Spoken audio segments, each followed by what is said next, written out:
It's hard to make a lot of good levels in a game jam due to time, but there are some tricks that can help you with making levels more efficiently. I came up with these tricks by experience, and some of them I got taught via videos that I watched about level design, because I love those videos. In this video I will use my game that I made together with BlankDev, Captain Moo and Nestle Crunch, or however you pronounce those names, for the GMTK Game Jam as an example, because it shows these tricks that I use more clearly than any other game jam game that I have made. In game jams, I think it's pretty important to explain everything without having to use too much text.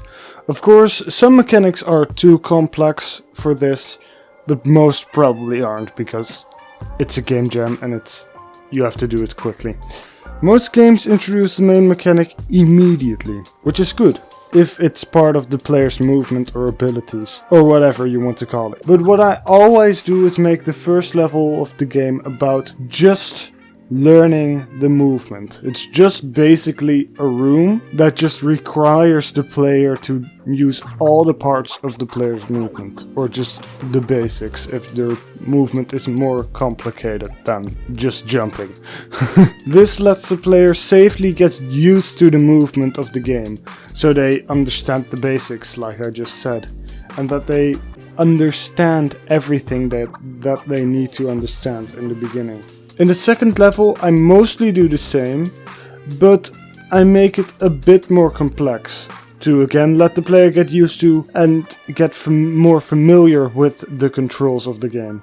And if your main mechanic is based on something at a level, like it is in this game, it might be good to introduce it in the second level, like here, in this level. The main mechanic is a moving box that joins together with other moving boxes, or just boxes that are in place. BlankDev came up with this idea for the GMTK Game Jam. He has made a video about it. If I don't forget, I'll put it in the description. After the second level, it really depends on how complicated your game is, and it might still be a good idea just to keep everything safe in the third level. But for most Game Jam games, it's probably better to start adding dangerous things to the level to increase the difficulty.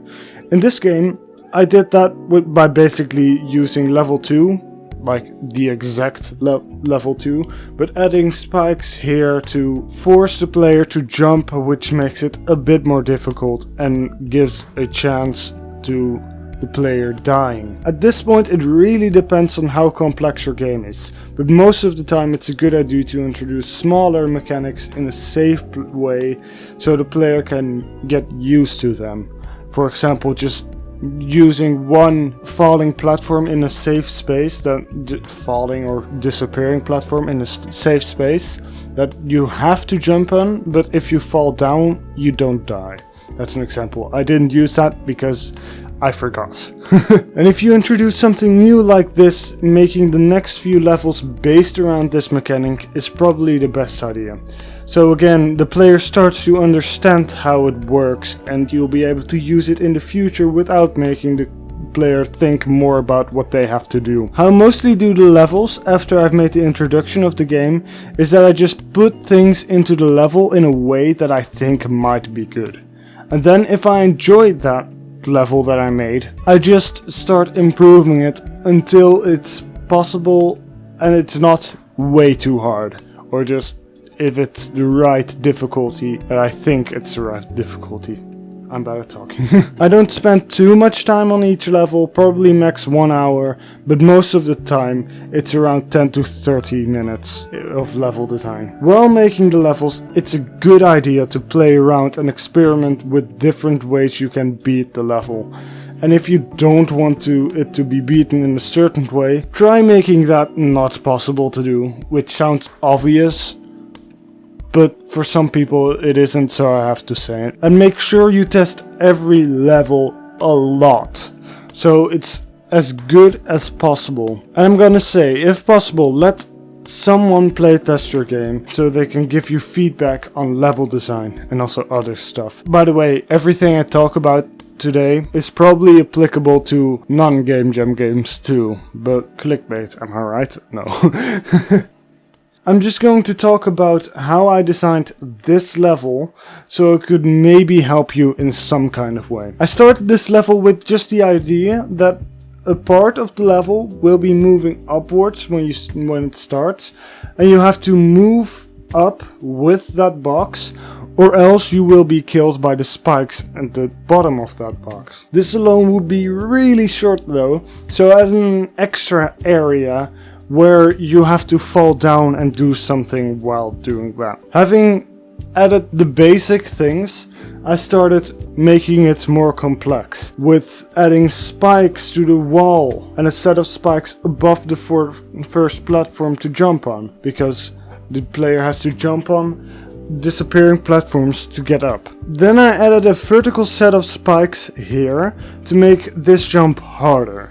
Then if you do that jump correctly, you will land perfectly on this button, and then you can just continue without really slowing down. I've added these things so you just can't just directly, blindlessly just jump to the area you have to go. You have to think about what you are doing. Then, for the falling section, I added these simple horizontal spikes to give a bit more of a challenge. That's basically everything I did for this level. It's really simple, yet it's really fun in my opinion. Because of those things, it's probably my favorite level in this game. So I hope that this video was helpful in some kind of way.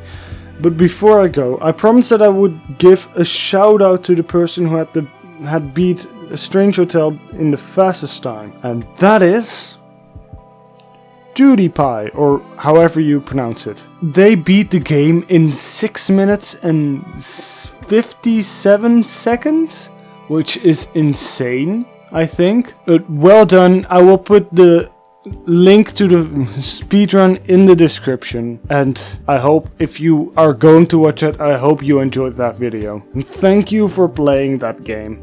And thanks to everyone for giving feedback on the game, so I'm able to improve it more. I already have done 4 updates at this moment, and it has improved the game quite a bit. So please go get the game if you're interested. Both A Strange Hotel and this game that I talked about, Seamless, will be in the description. I hope you enjoyed the video, and if you did, I would really appreciate if you liked and subscribed. But for now, thank you for watching, and I will see you next time, hopefully. Bye!